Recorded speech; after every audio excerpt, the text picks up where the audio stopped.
Hi, my name is Mary, and today we're going to talk about speed swatching for circular knitting.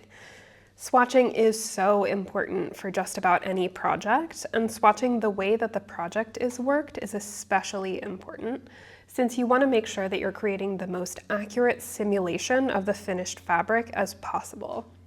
Circular knitting, in which every round is worked from the right side, can produce a different gauge than flat knitting due to subtle variation in tension between knitting and purling that many knitters experience. In keeping with representing the fabric of your final garment, when preparing for a circular project, swatching in the round is the best approach. Our favorite trick for that, for circular garments, is called speed swatching, because it takes less time than working the full circumference of a circular garment. So here is how you do that. So you'll need a circular needle. You'll cast on the desired number of swatch stitches, usually enough for about 4 to 6 inches of fabric, plus a stitch or two at each edge for a border. Then you'll work the first row of your swatch as normal. So I'm just going to do a stockinette swatch here. So I've worked the first row over all of my stitches. So now, rather than joining the work to knit in the round or turning and working another row, we're going to slide our stitches back to the rightmost tip of the needle to work from the other side again on the right side. So that will mean leaving a long tail on the back. And the way that I usually measure that is to kind of keep my fingers here to give a little buffer and stretch out the fabric, and then hold that while I'm knitting the first stitch. And then we're just going to go across again. It's kind of like a typewriter where you're going to go all the way back to the beginning each time and keep going from right to left.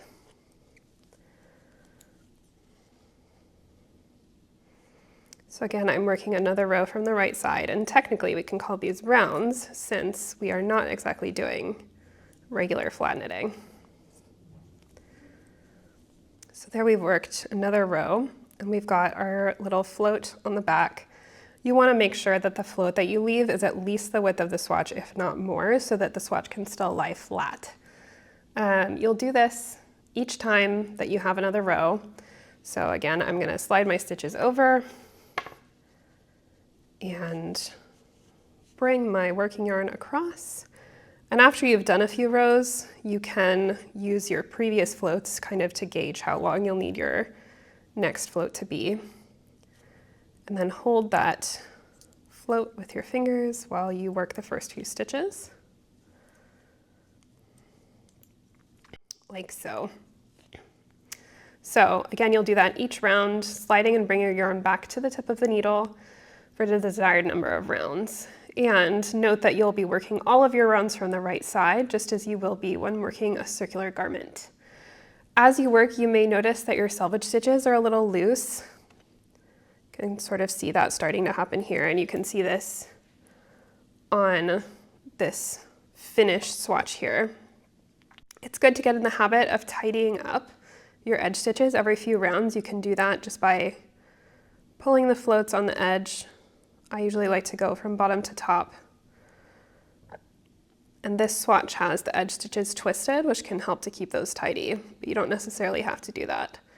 Some knitters find that stitches along one selvage edge are looser than the other, but both sides should be snugged up as you work for best results. So speed swatching can be especially helpful for stranded fabric with 2 or more colors, since that's usually worked in the round just for ease. I've got a swatch started here of a stranded fabric. This is the colorwork pattern from the Stasis pullover.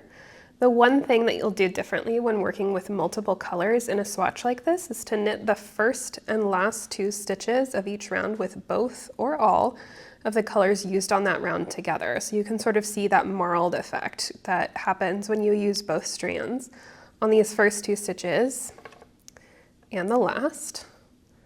This locks in your colors securely at each end of your swatch to kind of avoid having gauge issues on the edge stitches and keep everything neat within the center of it. It shouldn't affect your gauge on those edge stitches. It might just make it a little taller. But you'll want to do the same thing each round. Just bring your yarn across the back and make sure that it's not too tight. Then hold it, but work the first 2 stitches with both yarns. That way you have both of your yarns here at a secure place to start from. And then work across the round. So now I've gotten to the end of the collarwork section for my swatch, so I'm going to take both of my yarns again, bring them into one hand, and use them both to knit the last 2 stitches. There you go. Again, I've got some loose edge stitches. I'm just going to tighten those up really quick. But that keeps everything nice and neat. So when you've worked all the rounds in your swatch, you're going to bind off your stitches with a relaxed tension with one of your colors if you're doing multiple colors. The back of your speed swatch, again, will have these long floats draping across the back. So you can leave those floats as is, like they are in here, or you can use scissors to cut them down the center. If you ever see swatches with fringes like this, that's what's been done. They were speed swatches that have then been cut. And you can trim that fringe cleanly at each edge to make blocking your swatch a little more manageable. But then you'll block the swatch the same way you plan to block your project as outlined in our Blocking 101 resource.